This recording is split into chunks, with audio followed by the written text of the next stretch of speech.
If this is the end, may as well have a little fun, huh? No.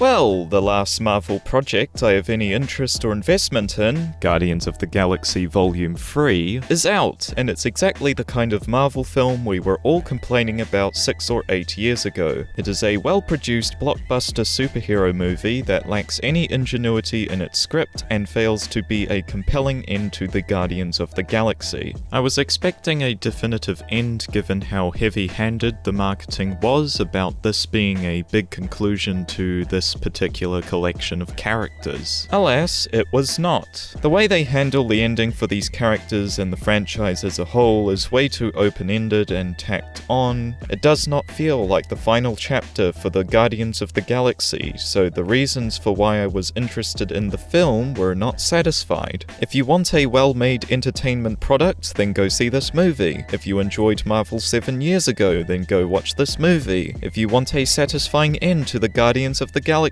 do not watch this movie. What also really annoyed me about the film was that it was very frustrating in the editing department. There are lots of questionable choices with the ordering of certain shots and their overall cohesiveness. There are plenty examples of something happening in one scene and then the film cuts to a completely different scene for 2 seconds and then cuts back to the original scene. These cutaways did not show any information you couldn't have inferred or needed to know, and ultimately detracted from the pacing of the scenes that it was cutting. And as somebody who was taking the movie seriously, I shouldn't have been left wondering what the point of those cutaways was. It doesn't just make for a janky watching experience, it also makes me lower the rating of the film. It makes the quality of the film worse. In addition, there are a few scene transitions that are not paced particularly well, with lots of scenes often ending too early or on the wrong beat. It felt like the film was trying to cut a lot of corners to fit everything into its 2.5-hour runtime, and that might have been more excusable if there wasn't so much of this film that was just completely pointless. For instance, the opening spends a lot of time setting the stage for the place that the Guardians live on, and then it spends a very long portion of the film being off-screen and not doing anything. It's like the film just completely forgot about this setting until it was needed. And maybe I would have been fine with this incredibly long introduction if it did more work establishing the characters and what they're up to /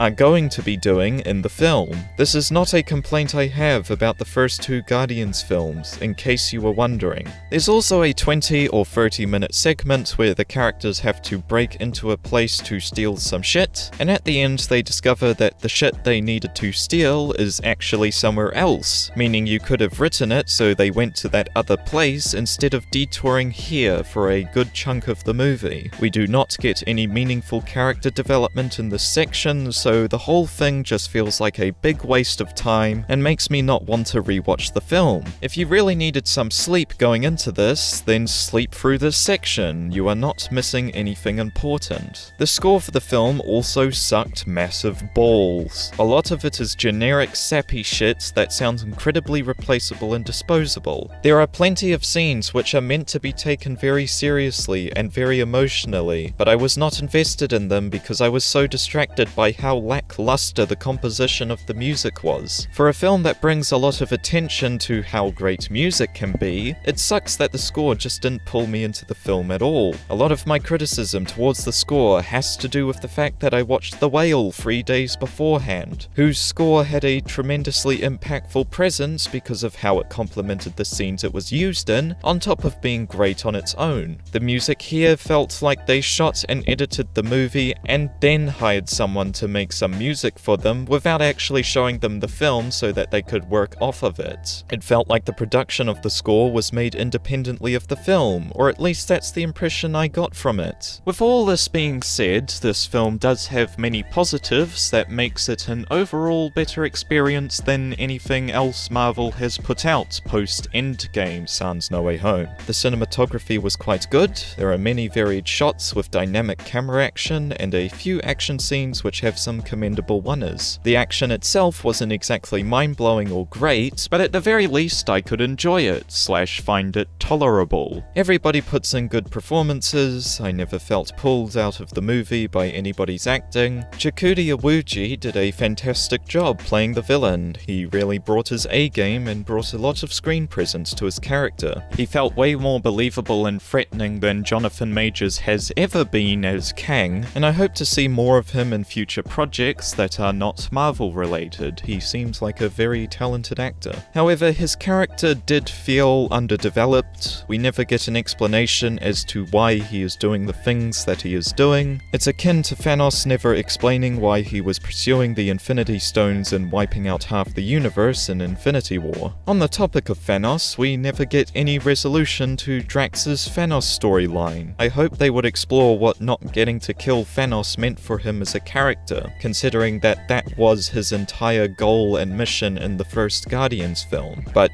here it's never mentioned or even brought up. Saying this was a missed opportunity is a bit of an understatement. The comedy in this film is a lot better than it was in Guardians 2. The jokes are far less drawn out and were mostly chuckle-worthy. There are a few that linger on too long, but at least they didn't do the cringe, every character laughs at other character who made a bad joke, haha, isn't it so funny that that character said something stupid? You know, that shit that plagued the second film. As for the actual story, it is easily the worst / least compelling of the 3 Guardians films. The other 2 had more of an impact because the emotional beats were more built up and were more interesting than anything this film tried to do. I'm going to be talking about specifics now, so if you haven't seen the film and are still here, then click off now. Real spoilers are going to be talked about in 3, 2, 1. I really had no idea why I should have cared about Rocket being on death's door the entire movie, when Adam Warlock literally shunts him through several buildings and shoots him dead to rights with a magical sci-fi laser beam, all within 5 minutes of arriving on Nowhere. Rocket should be very, very dead, but he's not, because movie needs to happen. Later, the Guardians have to break into the super secure planet facility thing that I was talking about earlier, and the way they break in is by cutting open an entrance at a random point of the building. Hello? Air pressure? All of the air is going to be sucked out of the room, and it sure won't be airtight unless you happen upon a room that is actually an airlock, or one that is airtight for no reason. People don't design spaceships to have every room be airtight. If they did, then why would they bother with airlocks? Just because it's a spaceship does not mean it is designed for people to come in through the walls. Also, why does them cutting through the building and lifting their cutout make noise? You can't make sound in space. It is very annoying whenever this happens in a sci-fi movie, and it detracts from my investment in the film. To add to this decompression nightmare, at one point Adam Warlock just blasts through the windscreen of Gamora and Star-Lord's ship,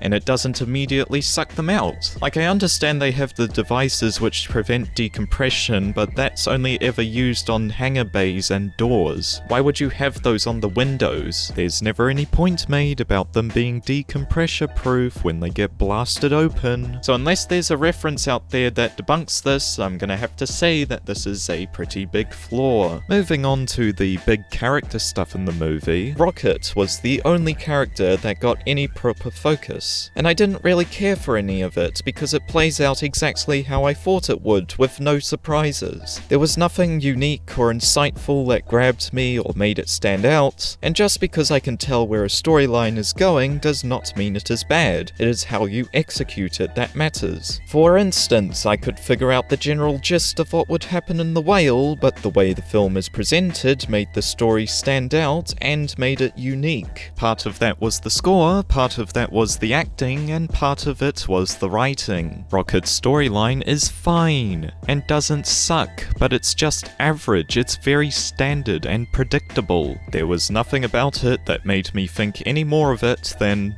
that's fine, and then moving on with my day. Maybe if we had 2 or so other major character arcs over the course of the film, I would not feel this way. But when it's the only consistent storyline in the entire film, and it's one where I don't connect with it, and one I've felt like I've seen a million times before, I don't care. I felt like the film only existed to serve Rocket's story, and at that point you may as well have made it its own 30 to 40 minute short film, thrown it on Disney Plus, and saved all of us some time. The worst scene of the movie is when the evil alien creatures started infesting the big fuck-off skull, and Kraglin had to use Yondu's arrow to defeat them all. The movie forgot about him until the Guardians needed some help, so we have pretty much no character to work with here, and he gets this really sappy, heroic moment where he has to believe in himself to get the arrow to work, and to do that, we get a ghost version of Yondu to cheer him on, and this incredibly self-insistent music that is in service of a moment pulled out of fucking thin air. It's so cheesy and unearned. He's done nothing the entire movie, and he gets this much of a moment? This situation almost repeats itself again when Star-Lord has to jump across to the escaping ship, and if he doesn't, he'll get freezified in space. But oh no, he drops his Walkman and has to go back for it, and as a result doesn't make it across in time and starts freezifying to death. Ignoring the fact that he's had no character development the entire movie to earn such a heroic death, the placing of this scene is very off. It comes right after the big conclusion to Rocket's story, which was the narrative climax of the film, so to get this scene implying the death of the main character of this franchise built on absolutely nothing really pissed me off. Or at least it would have pissed me off if Adam Warlock didn't Deus Ex Machina the script and save Star-Lord. But then again, this is the 3rd superhero film in a row this year that has done the fake-out death of the main character, and that also is starting to piss me off.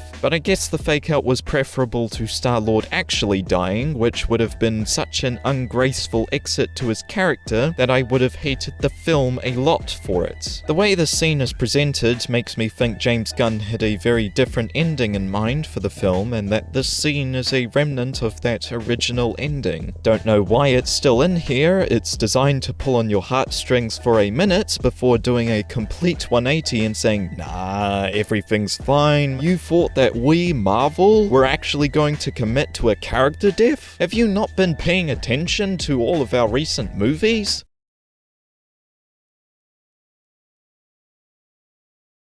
The longer this film went on, the more uninvested I became. It was mildly entertaining, but in terms of anything that will stick with me, it did not have a compelling narrative, or do anything outstanding with its presentation. I am not kidding when I say the 2.5-minute ad that played before the movie about paying car tolls was better presented and left more of a positive impression than the 2.5-hour blockbuster that followed. As for where this ranks among the Guardian films, I would say that the first film is the best from memory, but I can't decide if this one is better or worse than 2. I prefer the story a lot more in 2, but I also hated the comedy in 2 with a burning passion, so until I rewatch it, I can't give a definitive ranking. I will say that I do not have much interest in watching this one ever again. At the very least, I can finally say that I have absolutely no more investment in the MCU whatsoever. There are no upcoming projects that have any characters or potential stories that I am excited or invested in. What followed past Infinity War was not worth it. Thank you, Marvel, for confirming that that is where you should have ended the franchise, with Thanos winning and calling it quits there. As for Guardians of the Galaxy Volume 3, I give it a 6 out of 10. It was mildly entertaining and above average, but not much else.